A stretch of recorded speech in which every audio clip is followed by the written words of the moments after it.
This is the OPPO A95. It was just launched here in Malaysia, and here's everything you need to know about this budget mid-range smartphone. Let's begin with the build quality and the design on the OPPO A95.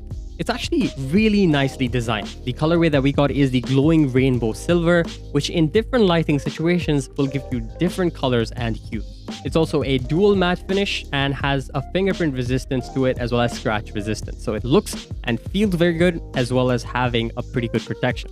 Now on the top left, you get the camera module, and on the bottom right, you get the OPPO branding. The camera module bump is quite thin, so I don't really have a problem with that. Overall, you get a very similar feel to the OPPO Reno series, which is quite cool considering this is a fair bit cheaper than the Reno series. The feel to this in hand is really good, very premium feeling, and also the finish to it is quite nice, and it's a lot more lightweight than expected, especially considering the 5000 mAh battery. As far as ports go, at the bottom you get the 3.5mm audio jack, USB Type-C, as well as the mono bottom-facing speakers.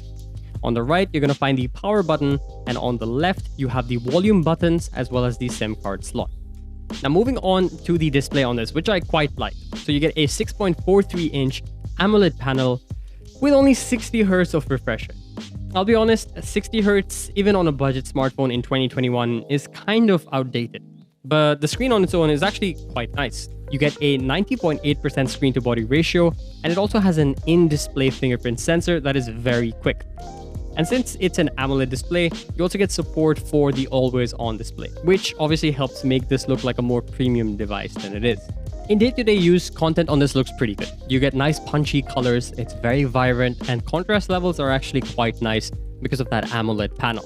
So day-to-day video consumption, whether you're gaming or you're watching movies, Netflix, YouTube, all of that is very enjoyable on this. Where you will notice a bit of a disadvantage, I guess, would be that it's just 60 Hz. And after you've used something like 90 Hz or obviously 120 Hz, the difference is very obvious.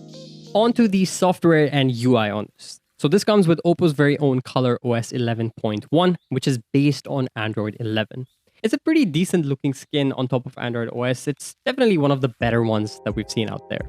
It also has its own game space to enhance the gaming experience and provide you with some vital information and shortcuts to make your gaming experience a lot smoother and enjoyable. Speaking of gaming, let's move over to the performance bit of this review.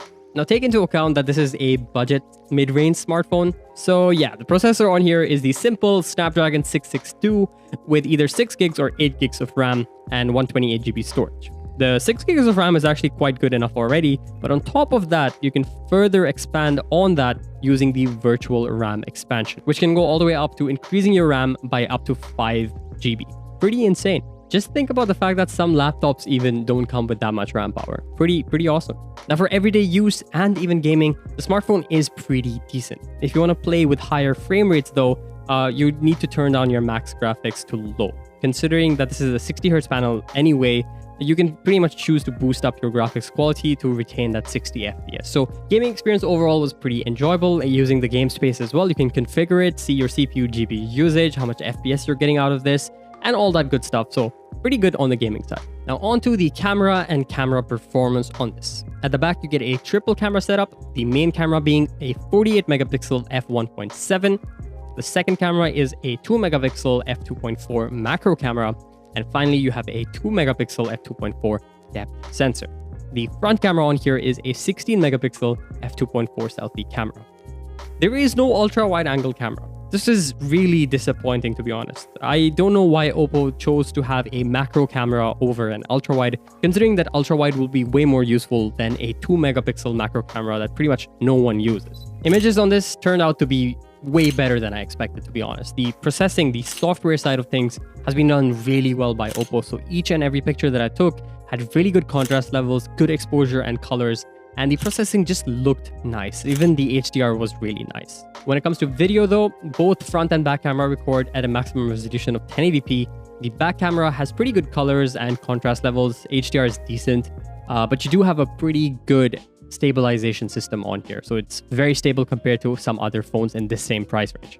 The front camera, on the other hand, exposure and contrast levels are okay, but the stabilization isn't as good. Now on to the battery life and charge performance. The phone comes with a 5000 mAh battery, which should keep you going for a little over a day. So for my testing, with medium to slightly high usage throughout the day, I got about 20 to 23 hours of use out of this based on how much I was using it, which I think is pretty good for a 5000 milliamp hour battery. But even then, if you do run out of charge, it comes with a 33 watt flash charger, which can easily give you in 5-minute charge up to 2 hours of YouTube playback, which is pretty quick. I mean, the charge speeds are not as fast, obviously, because it's a big battery with only 33 watt charging, but I think the way they've balanced it is quite good. Now, on to what I really loved about this phone and what I really didn't like. So what I really liked was the build quality and the design. It's a very nice aesthetic phone. I really like the image processing for the images taken and the battery life and performance on this device, considering the processor and the price point. What I really was disappointed by on this phone was the fact that we were just restricted to 60 Hz of refresh rate, considering other phones at the same price range can go up to 90 Hz. The fact that you don't have an ultra-wide angle camera, which really does not make sense to me. And finally, the single firing speaker results in a not so good audio listening experience on this. They could have easily dual speakered this, even using the earpiece as the second speaker. Now, usually I wouldn't pinpoint such things in a smartphone at this price, considering the fact that there's so many other smartphones within the same price range that do a lot of these things better. It becomes a lot harder to recommend this over those, for example, and really makes you want to consider which phone you should be getting.